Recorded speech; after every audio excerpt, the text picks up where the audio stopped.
Hey, ass kickers, how's it going? It's me, Amanda Gold, and I'm really happy to be here today on a Saturday in July, which means that our theme is courage. And specifically today, I want to talk about comparison.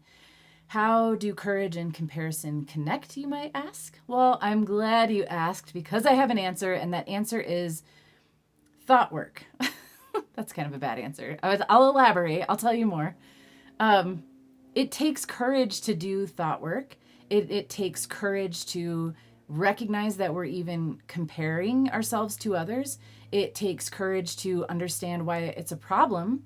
And it also takes courage to look at our thinking and observe the thoughts that we're having, become aware of them, and decide that maybe they're not true. And this is huge because I think comparison is kind of a symptom slash perpetuator, continuation of oppression. So, on a macro level, if we're comparing ourselves, like if I'm in a bigger body and I'm comparing myself to a thinner body and saying that that's better, and my brain is telling me that like it's just a fact and I need to diet myself down to be as good as that thinner person, I'm contributing to that system that's idealizing thinner bodies and punishing larger bodies and fat bodies and making fat like a crime and bad and all this stuff. So, it takes courage.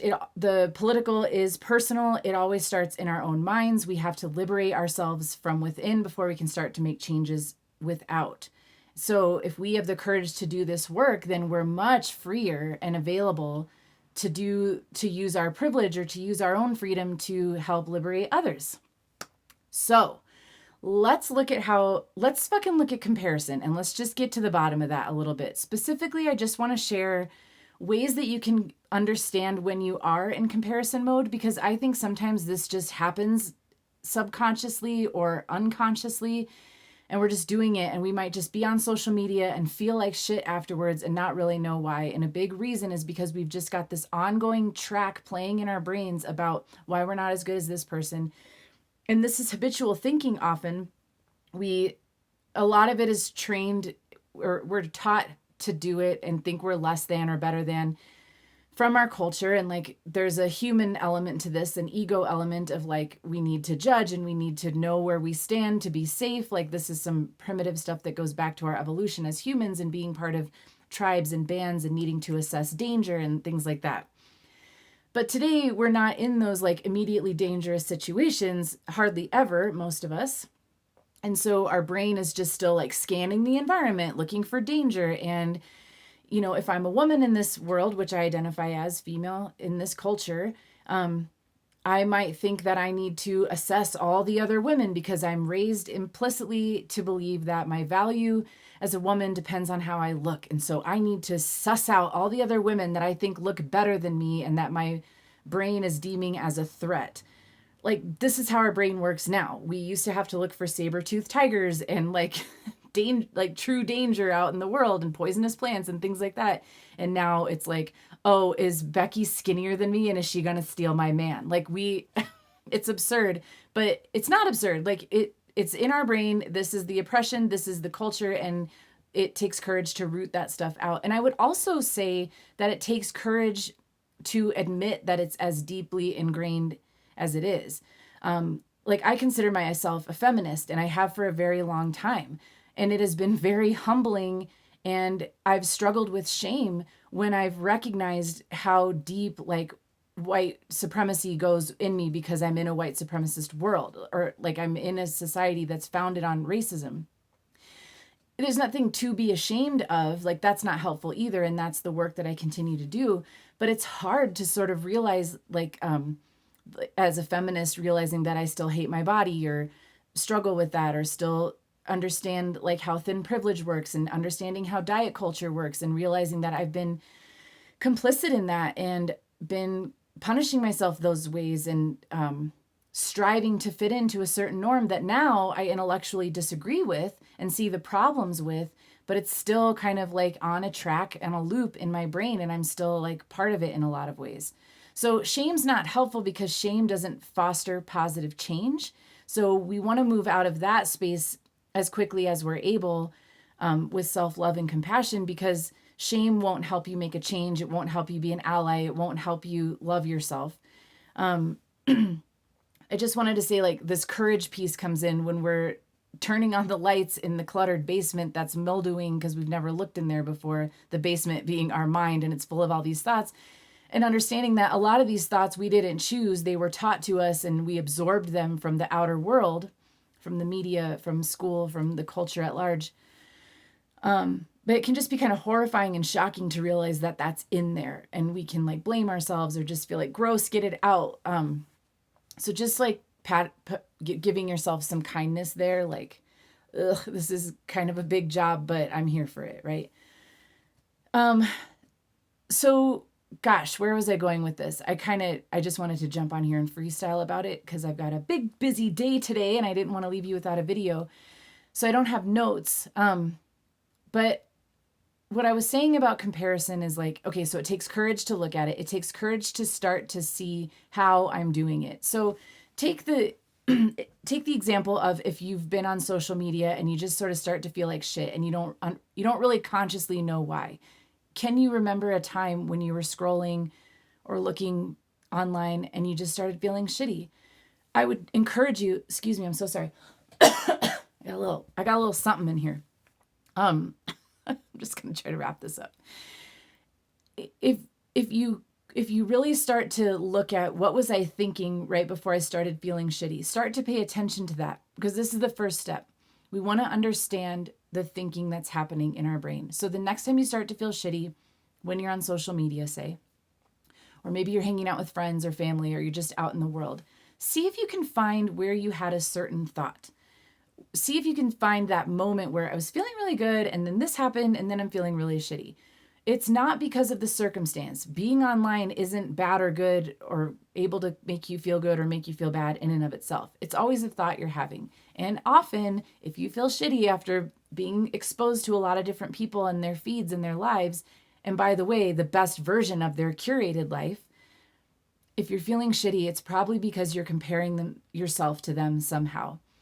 It might not present itself explicitly as comparison, like, I look this way and she looks that way and I'm judging myself bad and her better. But somewhere in there's some version of that, I would imagine, I bet you. And you can just start to tell, like, if you're just noticing that you're putting people above you somehow, like, well, they make more money, or my life would be better if I had what they had, or of course she's happy, she's married, or whatever. Wrapped up in that is a comparison that's saying, because I'm not like that, I'm less than. And you're automatically assuming that that situation or that status or that body size or that possession or whatever is better. And you're making an assumption that if you had it, your life would also be better, which right there is a flawed premise. We don't know. God, I'm so sorry. I'm losing my voice apparently. Okay. We have no way of knowing what people are thinking. And I promise you that if you're single and you really want to be in a relationship and you're idealizing someone who seems to have a perfect relationship, like me, I have a really awesome relationship, but I still have my own problems too. I've heard someone say, like, the single life has its good and its bad, and a paired like marriage or long-term partnership or happy relationship has its issues too. Like, every kind of life is as a human life is going to have its good and its bad, its ups and its downs. So just notice if you're making this problematic assumption that because they have what you want, their life doesn't have any problems. It's just different problems than yours, right? Like, now my boyfriend has to deal with sleeping with me snoring, but we're very happy together, but it's just a new challenge, right? So anyways, just start to notice that, start to challenge your thoughts around the assumptions you're making. Like, oh gosh, because I think that their life is better, I'm assuming that they have no problems, or that if I got this thing, I would feel better. Because then you're ignoring a foundation of what I teach, which is that our thoughts create our feelings, not our circumstances. So just because you get the partnership, or just because you lost the weight, whatever you think is going to make you feel a certain way, that's not it. So, and then there's also, this is a really sneaky one that the brain likes to do. The brain just likes to present a certain ideal or a certain way of being or a certain possession or a certain kind of life as being better somehow, like factually. Like a lot of you, if you've been following my videos, you know I have a lot of videos on dealing with noisy neighbors. And I'm still working on that flawed premise. It's very challenging for me, but I've realized through doing this work that I believe that they are bad for being loud. I don't really believe this, like I'm challenging it, but my brain has presented it to me over and over as like, I'm good because I'm quiet and I'm abiding by the lease and this and that. And they're bad because they're loud. And I'm also judging the sound itself. Like when it's quiet in my home, it's better. It's fundamentally better. This isn't true. That's an objective opinion. And as real as it feels to me, it's still not true. And when I believe it, I suffer. And so this is something that I'm working on letting go and challenging. And I don't teach that you just automatically feel good no matter what. I definitely don't teach being a doormat, and you'll know this if you follow my videos and continue to watch. Acceptance and not labeling things as good or bad isn't just like laying down and just letting people treat you however. It's actually the opposite. You're able to stand up for yourself from a place of love and acceptance better than if you're in resistance to everything. But that's a different video, and actually I've already recorded videos like that before. So check out my playlist if you're curious about more of that. But anyways, just really pay attention to when your brain is trying to tell you stuff that's factual and real and true, and really just question everything, especially when it makes you feel like shit. I've come to believe that if something makes you feel like shit, it's not true. And I'm still working with this, but truth with a capital T, like even if you don't like it, it will make you feel better on some level. And I think you can start to tell the nuances in your body about what's liberating and what's constricting and keeping you small. And so when we're believing things like a thinner body is better, or if I were married, then I'd be happy, or her life is better because she makes more money, like whatever we're telling ourselves and presenting as a fact, if it makes us feel smaller or less than, it's probably worth examining to see if that's actually true. And I bet you 99.99999, I want to say 100%, but I don't know if that's true. But mostly almost 100% of what our brain is telling us is a lie. And it's very good at being believable and logical and reasoned and getting us to believe it. Like that's how it thinks it's keeping us safe and alive.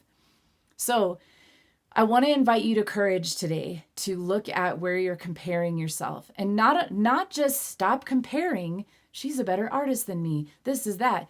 Really dig into what you're saying is a fact. Like empirically, her art is better than mine and my art is worse than. And so now I have to be upset because there's this fact of like, I'm less than her. Or they're obviously more good looking than I am. And I can prove that I'm uglier than. Like these things that we just think are true are not. Even if it feels like a fact.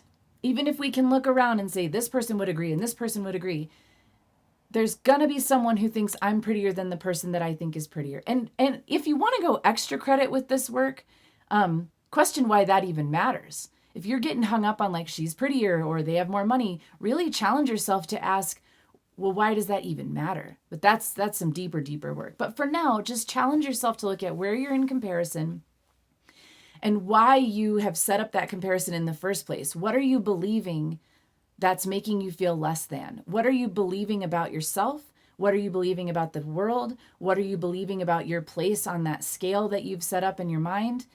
And to be fair, this is presented to us again by the society and the culture. Like we didn't just decide to think that thin, white, cis het bodies were better, right?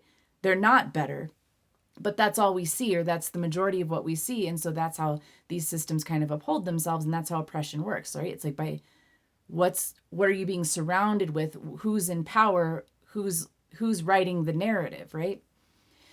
So you're not at fault if this is in you, if you believe that. Like it's all around you. It's the water you swim in. But now we're adults and we think critically, and you've got a coach, me, to help with thought work, where we get to just like start to unpeel those layers and look behind the curtain and challenge our brain. And this is worth doing. And it does take courage because it gets really uncomfortable while you're looking at it, as I said at the beginning of this video. It gets really uncomfortable when you're kind of in the middle of the old belief and the new belief. It gets really uncomfortable to just see the truth of how you've been spending a lot of time and energy thinking these things that now you find out aren't even true. And so there can be like a mourning period. There was for me, where I realized how much time has been lost or spent in this futile endeavor. But now we're free. Like, or we have the tools for freedom, and so we can use them. And it takes courage, but I would challenge you to do it today.